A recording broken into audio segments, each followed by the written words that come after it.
हमारा देश भारत विभिन्न मत और मजहब और मान्यताओं का देश है। यहाँ पर हिंदू धर्म की मान्यताओं और ज्योतिष विद्या का ज्ञान रखने वालों का मानना है कि पेड़ पौधों का नक्षत्रों व ग्रहों के साथ गहरा संबंध है। सुख समृद्धि और शांति के लिए लोगों के द्वारा अपने घरों और संस्थानों में इस तरह के पेड़ पौधे लगाए जाने की मान्यता है। फिलहाल हम बात कर रहे हैं नवग्रह वाटिका की। बताते चलें, ज्योतिष विद्या के मुताबिक नवग्रहों से संबंधित पेड़ पौधे लगाया जाना अत्यंत लाभदायी माना जाता है, जिनका जिक्र पुराणों आदि धर्म ग्रंथों में भी किया गया है। फिलहाल नक्षत्रों एवं ग्रहों से संबंधित पेड़ पौधों को रामपुर जनपद की नानकार नर्सरी में भी लगाया गया है। वन विभाग की ओर से नानकार नर्सरी में बाकायदा इस तरह के पौधे कई वर्ष पूर्व लगाए गए थे, जो अब परवरिश होकर दरख्त भी बन चुके हैं।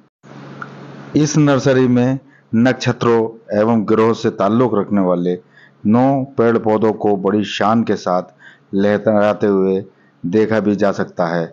इन पेड़ पौधों के स्थान को नवग्रह वाटिका के नाम से जाना जाता है।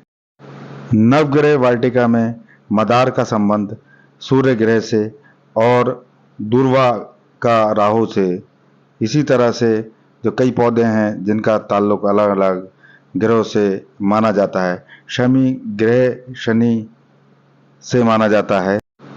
कुश का संबंध केतु ग्रह से बताया गया है। इस प्रकार 9 अलग अलग पौधे जो अलग अलग नक्षत्रों और ग्रहों से ताल्लुक रखते हैं, उनको यहाँ पर कई वर्ष पहले रोपित किया गया था और जो अब दरख्त बन चुके हैं। तस्वीरें आपके सामने हैं। ये रामपुर की नानकार नर्सरी है और जिसका जो मालिकाना अधिकार वो वन विभाग के पास है, और ये सीख देता नजर आता है किस तरह से वेदों पुराणों में जिन पेड़ पौधों का जिक्र किया गया है वो यहाँ पर इस स्थान पर लगाए गए हैं और इस स्थान को नवग्रह वाटिका के रूप में ख्याति प्राप्त है।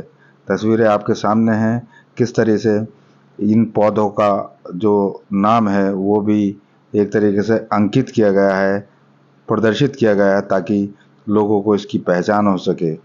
ये सिलसिला काफ़ी लंबे समय से जारी है। डीएफओ राजीव कुमार की अगुवाई में इस पेड़ पौधों का पूरी तरह से सेवा की जाती है और लोगों को इसकी ओर आकर्षित करने के लिए इस तरह के जो पेड़ पौधे लगाए गए हैं उनके प्रभाव से भी और उनके प्रभाव के बारे में बताया जाता है। पेड़ पौधे पर्यावरण संतुलन को बनाए रखने में अपना अहम योगदान देते दिखाई देते हैं। फिलहाल हम बात कर रहे हैं इस नवग्रह वाटिका की, जो इन दिनों चर्चा का विषय बनी हुई है और इसे वन विभाग की अगुवाई में नानकार नर्सरी में लगाया गया है। तस्वीरें आप देख सकते हैं किस तरह से नानकार नर्सरी में ये नवग्रह वाटिका लगाई गई है। इसी सिलसिले में क्या कुछ कहते हैं डीएफओ राजीव कुमार, सुनाते हैं आपको। देखिए, नवग्रह वाटिका ये 9 ग्रह को परिलक्षित करती है और 9 ग्रहों के नाम पे ही एक एक पेड़ का इसमें रोपण होता है। तो ये नक्षत्र वाटिका हमारी नानकार नर्सरी में स्थापित है और निश्चित ही जिस स्थान पे इसका परिवेश होता है या स्थापित होती है वहाँ पे सुख समृद्धि और भगवान का आशीर्वाद रहता है। तो कहीं ना कहीं ज्योतिष से इसका जुड़ाव? जी बिल्कुल, कह सकते हैं कि हमारे पुराणों में भी और कुछ पौधों को महत्व दिया गया है। उन पौधों में इस जो नक्षत्र वाटिका होती है इसमें मुख्यतः पीपल का पौधा, समी का पौधा, गूलर का पौधा, मदार का पौधा, इस प्रकार से 9 पौधों का रोपण होता है और निश्चित दूरी पे होता है। तो ये जो 9 पौधे होते हैं 9 ग्रह को परिलक्षित करते हैं। तो निश्चित ही ज्योतिष से जुड़ा हुआ है और हिंदू आस्था के साथ। और ये भी मैंने आपको बताया कि जहाँ भी ये स्थापित होती है वहाँ पे सुख समृद्धि हमेशा बनी रहती है।